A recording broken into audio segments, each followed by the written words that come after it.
Dr. Isabella Monroe's hands trembled slightly as she removed her surgical gloves, exhaustion weighing heavily on her shoulders after the most challenging operation of her career. The elderly woman on the table had been brought in unconscious, no identification, no family contacts, just a Jane Doe fighting for her life. As Isabella checked on her patient in recovery, the woman's eyes fluttered open. Her voice was barely a whisper, but the words hit Isabella like lightning. You look exactly like my daughter." Before Isabella could process what she'd heard, the recovery room door burst open. A man stepped inside, tall, commanding, with an aura that made the air itself seem to freeze. His perfectly tailored Italian suit, the way hospital staff immediately stepped aside, the dangerous elegance in his movements, everything about him screamed power and danger. His piercing dark eyes locked onto Isabella's. "Who are you, and what are you doing with my grandmother?" Isabella's heart pounded. She had no idea that this moment would unravel secrets that would change her life forever. To follow this incredible journey of destiny and shocking revelations, join our community by subscribing and hitting the notification bell. Leave a comment telling us where you're watching from. Your support means everything as we work toward our goal of 1,000 subscribers. Dr. Isabella Monroe lived a life of controlled chaos. At 28, she was one of the most skilled surgeons at St. Mary's General Hospital, a public facility in downtown Chicago that served everyone from homeless individuals to working-class families. Her days began at 5 a.m. and often ended well past midnight, fueled by vending machine coffee and an unwavering dedication to saving lives. Her small studio apartment reflected her priorities: functional furniture, medical journals stacked everywhere, and a refrigerator containing mostly leftover takeout and energy drinks. Isabella had grown up in foster care, bouncing between homes until she aged out of the system at 18. Medicine became her salvation, her purpose, her entire identity. That Tuesday evening started like any other. Isabella was reviewing patient charts when the emergency alarm blared through the hospital corridors. Paramedics rushed in with an unconscious elderly woman, approximately 70 years old, found collapsed on a busy street corner. "No ID, no emergency contacts," the lead paramedic reported breathlessly. "Vitals are unstable. She needs surgery, immediately." Isabella didn't hesitate. Something about the woman's peaceful face, even in unconsciousness, drew her in. The surgery was complex, internal bleeding, complications that required every ounce of her skill and experience. For 6 grueling hours, Isabella fought to save a stranger's life. When the woman finally stabilized, Isabella felt the familiar rush of victory mixed with exhaustion. She made her way to the recovery room for a final check, expecting to find her patient still unconscious. Instead, she found the woman awake, staring at her with intense, knowing eyes. "Doctor," the woman whispered, her voice carrying a slight Italian accent, "thank you for saving my life." "Just doing my job," Isabella replied softly, checking the monitors. "How are you feeling?" The woman studied Isabella's face intently, as if memorizing every feature. "You have kind eyes, beautiful eyes. You look exactly like my daughter." Before Isabella could respond, she heard footsteps in the hallway. Not the soft-soled shoes of medical staff, but the confident stride of expensive leather dress shoes. The recovery room door opened, and Isabella's breath caught in her throat. The man who entered commanded attention without saying a word. He was tall, probably 6'3", with broad shoulders that filled out his charcoal grey suit perfectly. His dark hair was styled with precision, and his face could have been carved from marble. Sharp jawline, high cheekbones, and eyes so dark they seemed almost black. A thin scar ran along his left temple, and Isabella caught a glimpse of an intricate tattoo on his neck, partially hidden by his collar. But it wasn't his devastating good looks that made Isabella's pulse race. It was the aura of danger that surrounded him like cologne. Hospital staff in the hallway had literally stepped aside as he passed, and she noticed two men in dark suits positioned strategically near the elevator. "Nonna," he said softly, approaching the bed. His voice was deep, with just a hint of an Italian accent. "How are you feeling?" "Lorenzo, mio caro." The elderly woman smiled, reaching for his hand. "This beautiful doctor saved my life." Lorenzo's gaze shifted to Isabella, and she felt as if she were being evaluated, measured, dissected. His eyes traveled from her face to her hospital ID badge and back again. "Dr. Isabella Monroe," he read aloud, his voice carrying an edge she couldn't identify. "You operated on my grandmother." "Yes," Isabella managed, suddenly very aware of her rumpled scrubs and the fact that she probably looked exhausted. "The surgery went well. She should make a full recovery." "Should?" The single word carried weight, almost like a threat. "Will," Isabella corrected quickly, then felt annoyed with herself for being intimidated. "She will make a full recovery, but she needs rest and visiting hours." "Don't apply to me," Lorenzo finished, his tone making it clear this wasn't a request. He pulled out his phone, and Isabella caught a glimpse of the screen. Multiple missed calls, text messages in what looked like Italian. "Lorenzo," his grandmother said gently, "don't frighten the poor girl. She's been nothing but kind to me." Something shifted in Lorenzo's expression as he looked at Isabella again. "Forgive me, doctor. It's been a stressful day. My grandmother means everything to me." The way he said it, the vulnerability that flickered across his features for just a moment, caught Isabella off guard. This dangerous, powerful man was genuinely worried about his grandmother. "I understand," Isabella said softly. "Family is important." "Yes," Lorenzo replied, his eyes never leaving her face. "Family is everything." His grandmother squeezed his hand. "Lorenzo, would you mind getting me some water? And perhaps some of those terrible hospital crackers?" "Of course, Nonna." He stood, straightening his suit jacket. "Dr. Monroe, could I speak with you privately for a moment?" Isabella's heart rate spiked, but she nodded. They stepped into the hallway, and she was immediately aware of how much space he took up, how his presence seemed to fill the corridor. "My grandmother," Lorenzo began, his voice low, "she's been through a lot recently. Stress, health issues. I need to know she's receiving the best possible care." "She is," Isabella assured him. "I'll personally oversee her recovery." "Good." Lorenzo reached into his jacket and pulled out a business card. It was simple, elegant, just his name and a phone number. "If anything changes, if she needs anything at all, call me immediately." Isabella took the card, her fingers brushing his for just a moment. The contact sent an unexpected jolt through her system. "Of course." "Dr. Monroe," Lorenzo said, stepping closer. Isabella caught a hint of his cologne. Expensive, masculine, intoxicating. "I'm curious. Have you ever been to Italy?" The question was so unexpected that Isabella blinked. "No." "Why?" "No reason," Lorenzo replied, but his eyes suggested otherwise. "Just, you remind me of someone." Before Isabella could ask what he meant, his phone rang. He glanced at the screen, and his entire demeanor changed, the businessman mask sliding back into place. "I have to take this," he said, already moving toward the elevator. "Take care of my grandmother, doctor. I'll be back tomorrow." As the elevator doors closed behind him, Isabella realized she was holding her breath.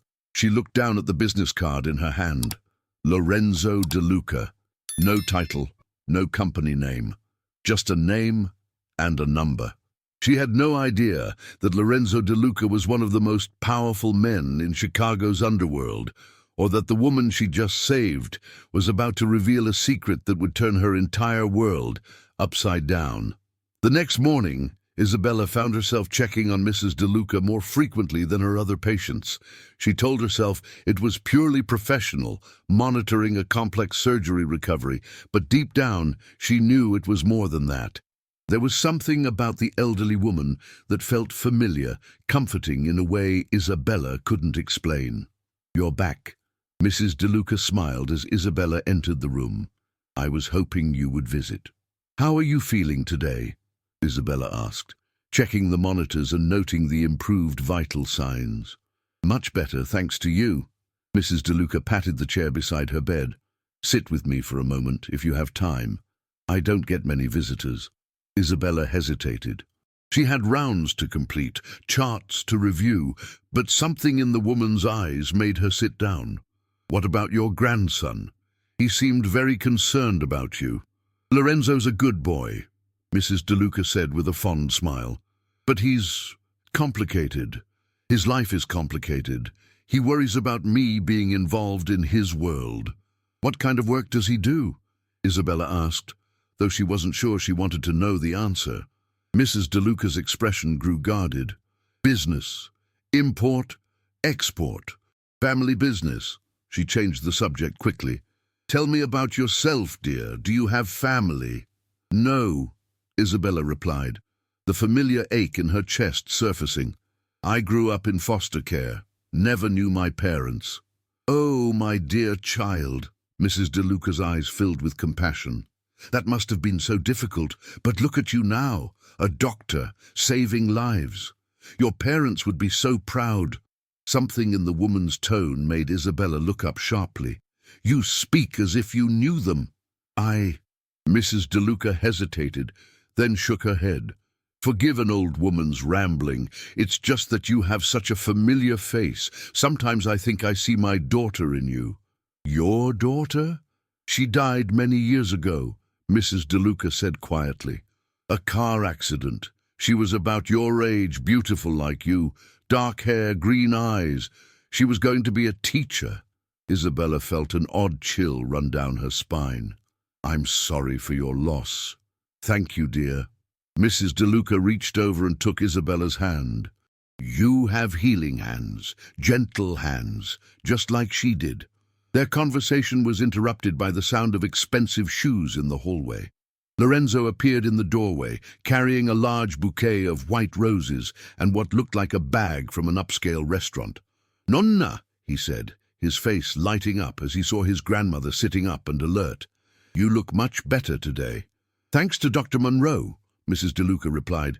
She's been taking excellent care of me. Lorenzo's gaze shifted to Isabella, and she felt that same electric awareness from the day before.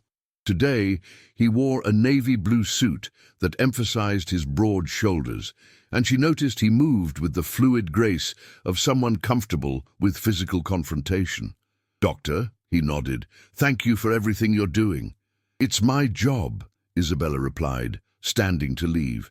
I should let you visit with your grandmother. Actually, Mrs. DeLuca interjected, I was hoping you could stay. Lorenzo brought enough food for an army as usual.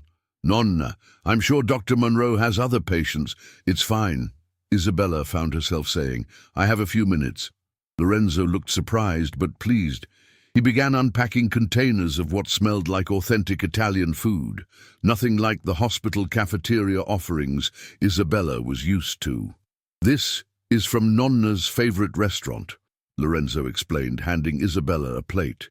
She's been craving real food. As they ate, Isabella found herself relaxing despite Lorenzo's intimidating presence. He was attentive to his grandmother, cutting her food into small pieces, making sure she was comfortable. The contrast between his obvious tenderness with Mrs. DeLuca and the dangerous aura he projected was fascinating. Lorenzo, Mrs. DeLuca said suddenly, Dr. Monroe grew up in foster care, no family. Isabella felt heat rise in her cheeks. Mrs. DeLuca, you don't need to. That must have been difficult, Lorenzo said, his voice gentler than she'd heard it. Foster care can be challenging. You speak from experience? Isabella asked. In a way. Lorenzo's expression darkened. I lost my parents when I was young. Nonna raised me. I'm sorry, Isabella said softly. It was a long time ago. Lorenzo's phone buzzed, and he glanced at it with a frown. I'm sorry. I need to take this call. He stepped into the hallway, and Isabella could hear him speaking in rapid Italian, his voice sharp with authority. When he returned, his entire demeanor had changed. The businessman mask was back in place. "I have to go," he announced, kissing his grandmother's forehead. "Business emergency." "Be careful, mio caro," Mrs. DeLuca said, worry evident in her voice. "Always am, nonna." Lorenzo turned to Isabella. "Doctor, could I speak with you for a moment?" They stepped into the hallway again, and Isabella noticed the two men in suits were back, positioned near the elevator like sentries. "My grandmother seems to have taken a liking to you," Lorenzo said. "She's a lovely woman." "Yes, she is. She's also the most important person in my world." Lorenzo stepped closer, and Isabella caught that intoxicating scent again. "I meant what I said yesterday. If she needs anything at all, you call me." "Of course." Lorenzo studied her face intently. "Dr. Monroe, can I ask you something personal?" Isabella's heart rate picked up. "Okay. Do you know anything about your birth parents? Any information at all?" The question caught her completely off guard. "Why would you ask that?" "Just curious," Lorenzo replied, but his eyes suggested it was anything but casual curiosity. Sometimes the past has a way of catching up with us when we least expect it. Before Isabella could respond, his phone rang again. He answered it with a sharp, "What?" then listened intently. "I really do have to go," he said, ending the call. "But Dr. Monroe, be careful. Chicago can be a dangerous city." "Is that a threat?" Isabella asked, surprised by her own boldness. Lorenzo's expression softened slightly. "No, doctor. It's a warning, from someone who knows exactly how dangerous this city can be." He was gone before Isabella could ask what he meant, leaving her standing in the hospital corridor with more questions than answers. She returned to Mrs. DeLuca's room to find the elderly woman watching her with knowing eyes. "He likes you," Mrs. DeLuca said simply. "I don't think that's—" "I've known that boy his entire life," Mrs. DeLuca interrupted. "I know when something catches his attention. And you, my dear, have definitely caught his attention." Isabella felt her cheeks warm. "Mrs. DeLuca, I should really check on my other patients." "Of course, dear. But Isabella?" The use of her first name made Isabella pause. Sometimes destiny works in mysterious ways. Sometimes the people we're meant to find come into our lives when we least expect it. As Isabella left the room, she couldn't shake the feeling that Mrs. DeLuca knew something she wasn't sharing. Something important. Something that would change everything. 3 days later, Isabella's carefully ordered world began to unravel. She was reviewing patient charts in the break room when Dr. Sarah Chen, her closest friend at the hospital, slid into the seat across from her. "Izzy, we need to talk," Sarah said, her voice unusually serious. "What's wrong?" Isabella looked up from her charts. "It's about your patient, Mrs. DeLuca. Do you know who her grandson is?" Isabella felt a chill of apprehension. "Lorenzo DeLuca. He's in business." "Business," Sarah repeated flatly. "Izzy, Lorenzo DeLuca is one of the most powerful crime bosses in Chicago. The DeLuca family controls half the city's underground operations." The chart slipped from Isabella's hands. "That's impossible. He's just..." "Just what?" "Charming, well-dressed." "Izzy, I've seen the news reports. The FBI has been trying to build a case against him for years. He's dangerous." Isabella's mind raced, remembering Lorenzo's expensive suits, the bodyguards, the way hospital staff had stepped aside for him. The warning about Chicago being dangerous suddenly took on new meaning. "Why are you telling me this?" Isabella asked weakly. "Because I care about you," Sarah said firmly, "and because I've seen the way you look at him. Whatever you're thinking, don't. Men like Lorenzo DeLuca don't date nice girls from foster care. They use them and throw them away." Before Isabella could respond, her pager buzzed urgently. Mrs. DeLuca's room number flashed on the screen. Isabella ran through the corridors, her heart pounding. She burst into the room to find Mrs. DeLuca conscious but agitated, trying to sit up despite her IV lines. "Mrs. DeLuca, what's wrong?" Isabella rushed to her side. "They're coming," the elderly woman whispered urgently. "You have to get me out of here. Please, you have to help me." "Who's coming?" "Mrs. DeLuca, you're safe here." "No." Mrs. DeLuca grabbed Isabella's arm with surprising strength. "You don't understand. They found me. Lorenzo's enemies. They'll use me to get to him." Isabella's blood ran cold. "I'm calling security. Security won't stop them," Mrs. DeLuca said desperately. "Please call Lorenzo. Tell him they found me." With shaking hands, Isabella pulled out the business card Lorenzo had given her and dialed his number. He answered on the first ring. "Lorenzo DeLuca. It's Dr. Monroe, your grandmother. She says someone's coming for her. She's terrified." There was a pause, then Lorenzo's voice turned deadly serious. "Get her out of there, now." "What? I can't just—" "Dr. Monroe, listen to me very carefully. Take my grandmother to the parking garage, level B2, northwest corner. I'll be there in 10 minutes. Do not use the elevators. Take the stairs." "Lorenzo, I can't just remove a patient from the hospital. If you don't, she's going to die," Lorenzo said bluntly. "And so might you. Move. Now." The line went dead. Isabella stared at the phone, her medical training warring with the fear in Mrs. DeLuca's eyes. "Please," Mrs. DeLuca whispered. "I know this is asking too much, but I have nowhere else to turn." Isabella made a decision that would change her life forever. She disconnected Mrs. DeLuca's monitors, helped her into a wheelchair, and grabbed a hospital blanket to cover her. "We're going for a walk," Isabella said, trying to keep her voice steady.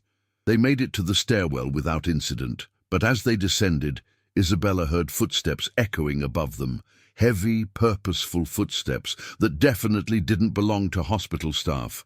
"Faster!" Mrs. DeLuca urged. Isabella's legs burned as they reached the parking garage. The northwest corner was dimly lit, filled with shadows that could hide anything.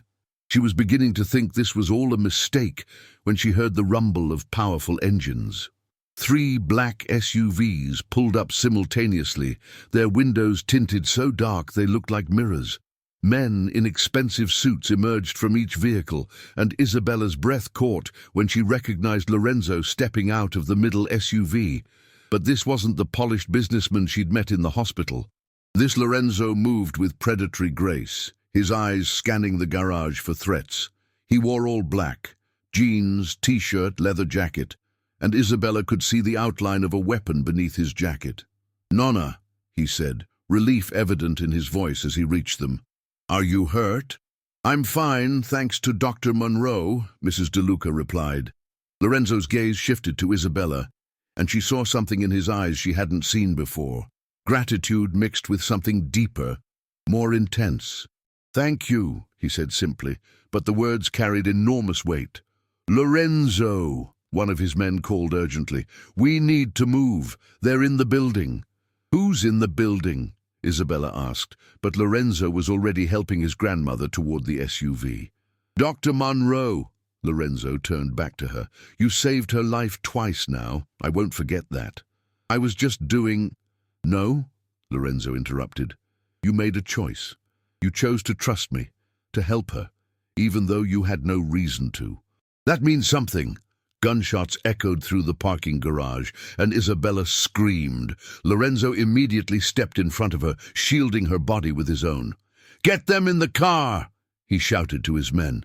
Strong hands lifted Isabella and Mrs. DeLuca into the SUV.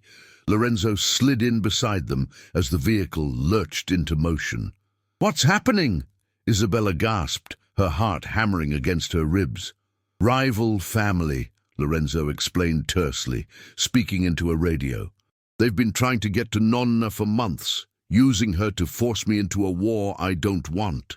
"Why would they target her?" Lorenzo's expression darkened. "Because they know she's the only person in the world I'd sacrifice everything to protect." The SUV raced through Chicago streets, taking turns so sharp that Isabella had to grip the door handle to stay upright. Behind them, she could see the headlights of pursuing vehicles. "Lorenzo," Mrs. DeLuca said quietly, "there's something I need to tell you about Dr. Monroe." "Not now, Nonna." "Yes, now," Mrs. DeLuca insisted, "before it's too late, before something happens to any of us." She turned to Isabella, her eyes filled with tears. "My dear child, what I'm about to tell you will change everything, but you deserve to know the truth." Isabella felt the world tilt on its axis. What truth? Your mother, Mrs. DeLuca whispered. Her name was Isabella DeLuca. She was my daughter. You're not just any doctor who happened to save my life. You're my granddaughter. The SUV fell silent, except for the sound of the engine and Isabella's sharp intake of breath. Lorenzo's head snapped toward them, his eyes wide with shock. That's impossible, Isabella breathed. No, cara mia, Mrs. DeLuca said softly. It's destiny. You found your way back to family, just like you were meant to. As the revelation sank in, Isabella realized that everything, the surgery, meeting Lorenzo, the danger they were now in, had been leading to this moment. She wasn't just Dr. Isabella Monroe anymore. She was Isabella DeLuca, and her life would never be the same. The safe house was a fortress disguised as a suburban mansion. As their convoy pulled through electronic gates that closed immediately behind them, Isabella tried to process the impossible revelation that had just shattered her understanding of her own identity. This can't be real, she whispered for the 10th time since leaving the hospital. Mrs. DeLuca, her grandmother, Isabella's mind still couldn't accept it, reached over and took her hand. I know it's overwhelming, cara mia, but look at me. Really look. Isabella studied the elderly woman's face, searching for familiar features. The green eyes, the shape of her nose, the way she tilted her head when she spoke, details Isabella had noticed but dismissed as coincidence. Your mother was my youngest daughter, Mrs. DeLuca continued softly. Isabella Maria DeLuca. She was 22 when she died in that car accident. She was pregnant. But I was told my mother died in childbirth, Isabella said, her voice barely audible. The accident caused premature labor. You survived, but she didn't. Your father, he wasn't family, wasn't part of our world. When he learned about the danger that came with the DeLuca name, he took you and disappeared, changed your name, your identity. He thought he was protecting you. Lorenzo, who had been silent during this exchange, finally spoke. Nonna, why didn't you ever tell me? Because I thought she was dead too, Mrs. DeLuca replied, tears streaming down her cheeks. We searched for years, but your father covered his tracks well, Isabella. It wasn't until I saw you in that hospital room, saw your face, your mannerisms. I knew. A grandmother knows her own blood. Isabella felt the world spinning around her. Everything she thought she knew about herself, her origins, her identity, all of it was a lie. Or rather, a carefully constructed protection. I need air, she said abruptly, standing and walking toward the large windows that overlooked a meticulously maintained garden. Lorenzo followed her, maintaining a respectful distance. I know this is a lot to process. A lot? Isabella laughed, but there was no humor in it. I just found out I'm related to a crime family, that my entire life has been a lie, that you're my... She paused, the relationship suddenly hitting her. What does this make us? Cousins, Lorenzo said quietly. Second cousins, technically. Your mother and my father were cousins. Isabella closed her eyes, trying to make sense of the family tree that had just materialized around her. This is insane. Isabella. Lorenzo's voice was gentle, and she realized it was the first time he'd used her first name. Look at me. She turned and was struck again by his presence, the way he seemed to command space without trying. I know this changes everything, he said. But it doesn't change the fact that you saved Nonna's life. It doesn't change the fact that you risked your career, your safety, to help us tonight. Family or not, you're brave, you're strong, and you belong here. Belong here? Isabella gestured around the opulent safe house. Lorenzo, I'm a doctor. I save lives. I don't... Whatever it is you do. What I do, Lorenzo said, his voice hardening slightly, is protect our family. Everything I've built, every decision I've made, has been to keep the people I love safe. By running a criminal organization? Lorenzo was quiet for a long moment. My father was murdered when I was 16, shot down in the street like a dog by a rival family who wanted to take over our territory. I had a choice: let his killers destroy everything he'd built or step up and fight back. So you chose violence. I chose survival, Lorenzo corrected. And I chose to make sure no one would ever be able to hurt my family again, including you, now that I know who you are. Before Isabella could respond, one of Lorenzo's men appeared in the doorway. Boss, we need to talk. It's about the Torino family. Lorenzo's expression immediately shifted into business mode. Give me 5 minutes. The man nodded and disappeared. Lorenzo turned back to Isabella. The Torinos are the ones who tried to take Nonna tonight. They've been pushing for a war for months, trying to force me into a conflict that would weaken both our families. Why? Because there's a third party involved, someone who benefits from chaos in Chicago's underworld. Lorenzo's jaw tightened. Someone who's been playing us against each other. And now they know about me, Isabella realized, fear creeping into her voice. Now they know about you, Lorenzo confirmed. Which means you're in danger whether you want to be part of this world or not. Isabella sank into a nearby chair, the weight of everything crashing down on her. I just wanted to be a doctor. I just wanted to help people. You can still be a doctor, Lorenzo said, kneeling beside her chair, but you can't go back to your old life, not until this is resolved. How long will that take? Lorenzo's silence was answer enough. Mrs. DeLuca appeared in the doorway, moving slowly but steadily. Isabella, cara mia, I know this is frightening, but you're not alone anymore. You have family now. Family that comes with bodyguards and bulletproof cars, Isabella said bitterly. Family that would die before letting anything happen to you, Lorenzo said fiercely. Family that has spent the last hour making sure every hospital in the city knows you're on emergency leave due to a family crisis. Family that's going to make sure you have a life worth living, even if it's different from what you planned. Isabella looked between Lorenzo and Mrs. DeLuca, seeing the determination in their eyes, the love and protectiveness that radiated from both of them. Despite everything, despite the fear and confusion, she felt something she'd never experienced before, the sense of truly belonging somewhere. What happens now? She asked quietly. Now, Lorenzo said, standing and straightening his jacket, I go deal with the Torinos. You stay here with Nonna, where you're safe. Lorenzo, Mrs. DeLuca said sharply, you will not start a war over this. I won't start one, Lorenzo replied, his voice carrying a dangerous edge, but I'll damn sure finish it. He headed for the door, then paused and looked back at Isabella. Welcome to the family, cousin.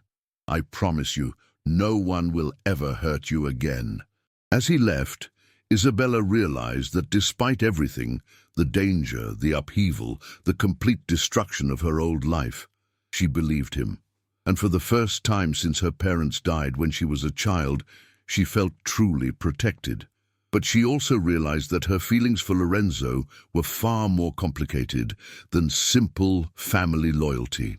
And that complication was about to make everything infinitely more dangerous. The war Lorenzo had tried to avoid came anyway. For 3 weeks, Isabella lived in the safe house while Chicago's underworld erupted in violence. She watched the news reports with growing horror, seeing the aftermath of bombings, shootings, and territorial disputes that painted the city in blood. Lorenzo visited when he could, always arriving with new security protocols and updates on the investigation into who was orchestrating the conflict. Each time Isabella saw him, he looked more exhausted, more burdened by the weight of leadership and the cost of protecting his family. You can't keep doing this, Isabella told him one evening as he sat in the garden, his shirt sleeves rolled up, revealing the full extent of the tattoos that covered his arms, intricate designs that told the story of his life, his losses, his victories. Doing what? Lorenzo asked, not looking up from the reports he was reviewing. Carrying the weight of everyone's safety on your shoulders. You haven't slept in days. I've slept. 2 hours at a time doesn't count. Isabella sat beside him on the stone bench, close enough to see the exhaustion etched in the lines around his eyes. When was the last time you did something just for yourself? Lorenzo finally looked at her, and Isabella felt that familiar jolt of electricity that had nothing to do with family relationships and everything to do with the man sitting beside her. "I don't have the luxury of doing things for myself," he said quietly. "Too many people depend on me." "Including me," Isabella said softly. "Especially you." The way he said it, the intensity in his voice, made Isabella's breath catch. Over the past 3 weeks, she'd tried to convince herself that what she felt for Lorenzo was gratitude or the natural bonding that came from shared trauma. But sitting here in the moonlight, seeing the vulnerability he tried so hard to hide, she knew it was much more than that. "Lorenzo," she began, but was interrupted by the sound of his phone ringing. He glanced at the screen and immediately answered. "What is it, Marco?" Isabella watched his expression change from tired to alert to furious in the span of seconds. "When?" he demanded. "How many men? No, don't engage until I get there. I'm on my way." He ended the call and stood abruptly. "I have to go. There's been a development." "What kind of development?" "The kind that ends this war one way or another." Lorenzo headed toward the house, then stopped and turned back. "Isabella, if something happens to me—" "Don't," she said firmly, standing and facing him. "Don't you dare say goodbye to me like you're not coming back. I have to be realistic." "No, you have to be careful. There's a difference." Isabella stepped closer, close enough to see the flecks of gold in his dark eyes. "You have to come back, Lorenzo. Because I—" She paused. The words she wanted to say stuck in her throat. "Because you what?" Lorenzo asked softly. "Because I can't lose you," Isabella whispered. "I know this is complicated. I know we're family, but I can't pretend that what I feel for you is just gratitude or familial affection. I'm falling in love with you, and that terrifies me almost as much as the thought of you not coming home." Lorenzo stared at her for a long moment, his expression unreadable. Then, slowly, he reached up and cupped her face in his hands. "Isabella," he said, his voice rough with emotion, "what you feel for me, it's not wrong. We're not blood relatives, and what I feel for you, it's been driving me crazy for weeks." "What do you feel for me?" Isabella asked, her heart pounding. "Everything," Lorenzo said simply. "I feel everything for you. You're brave and kind and beautiful, and you've brought light into a world that's been dark for so long. But I can't ask you to love someone like me. I can't ask you to accept the violence, the danger." Isabella silenced him by rising on her tiptoes and pressing her lips to his. The kiss was soft at first, tentative, but when Lorenzo responded, pulling her closer, it deepened into something desperate and consuming. When they finally broke apart, both were breathing hard. "You're not asking," Isabella said firmly. I'm choosing you, Lorenzo. All of you. The good, the bad, the dangerous, all of it." Lorenzo rested his forehead against hers. "You don't know what you're saying." "Yes, I do. For the first time in my life, I know exactly what I'm saying." Isabella placed her hands on his chest, feeling his heart racing beneath her palms.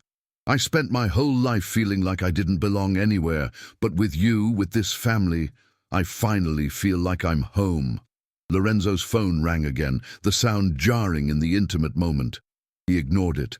"I have to go," he said reluctantly. "I know." "But Lorenzo?" Isabella looked into his eyes. "Come back to me. Come back to us. We'll figure out the rest together." Lorenzo kissed her again, this time with a promise behind it. "I'll come back. I swear to you, I'll come back." As he left, Isabella felt Mrs. DeLuca's presence behind her. "You love him," the elderly woman said. It wasn't a question. "Yes," Isabella replied without turning around. "And he loves you." "Yes." Mrs. DeLuca moved to stand beside her, watching the taillights of Lorenzo's car disappear into the night. "In our family, we love fiercely, completely. It's both our greatest strength and our greatest weakness." "Are you going to tell me it's wrong, that we're too closely related?" Second cousins, Mrs. DeLuca said with a slight smile. Perfectly legal and not uncommon in Italian families. But that's not what worries me. What does worry you? That loving Lorenzo means accepting a life where every goodbye might be the last one, where every phone call could bring news that will destroy you. Are you prepared for that? Isabella thought about the question seriously. I don't know if anyone can be prepared for that, but I know that a life without him would be worse than a life with those fears. Mrs. DeLuca nodded slowly. Then you truly are a DeLuca. We've never been good at choosing the safe path. They stood in comfortable silence, two women bound by blood and love, waiting for the man they both cared about to come home safely. Hours later, when Lorenzo's car finally pulled through the gates, Isabella ran to meet him. He was bloodied and exhausted, but alive. And when he wrapped his arms around her, Isabella knew she'd made the right choice. It's over, Lorenzo murmured against her hair. The war is over. We're safe. All of us? Isabella asked. All of us, Lorenzo confirmed. We found the third party, a federal prosecutor who was playing both sides, trying to eliminate the major families so he could move in with his own operation. He's been arrested, his network dismantled. The Torinos have agreed to a truce. Isabella pulled back to look at his face. So what happens now? Lorenzo smiled, the first genuine smile she'd seen from him in weeks. Now we live. We build a life together. We figure out how to be a family. And us? Isabella asked quietly. What are we? We're whatever we want to be, Lorenzo said, cupping her face in his hands. But I know what I want us to be. What? Everything, Lorenzo said, echoing his words from earlier. I want us to be everything. 2 years later, Isabella stood in the garden of what was now their home, watching Lorenzo teach their 6-month-old daughter Sophia how to clap her hands. Mrs. DeLuca sat nearby, her face glowing with happiness as she watched her great-granddaughter discover the world. Isabella had returned to medicine, but now she ran a private clinic that served both the wealthy and the underserved communities of Chicago. Lorenzo had gradually transitioned the family business toward legitimate enterprises, using his connections and resources to build an empire that didn't require violence to maintain. What are you thinking about? Lorenzo asked, approaching with Sophia in his arms. Just how different my life is from what I planned, Isabella replied, taking their daughter and marveling at how perfectly she fit in her arms. Better or worse? Lorenzo asked, wrapping his arms around both of them. Different, Isabella said with a smile, but perfect. I never imagined I could be this happy, even with all the complications. Isabella looked around at their life, the beautiful home, the family they'd built, the love that had grown stronger through every challenge they'd faced. Especially with all the complications, she said, rising on her tiptoes to kiss him. After all, the best love stories are never simple. Lorenzo smiled and pulled his family closer. No, they're not, but they're always worth it. This incredible journey of love, family, and destiny has come to an end. If this story touched your heart, please show your support by liking this video and sharing it with someone who loves emotional stories. New stories of love and transformation are coming soon. Until next time, remember that sometimes the most unexpected encounters lead to the most beautiful destinations.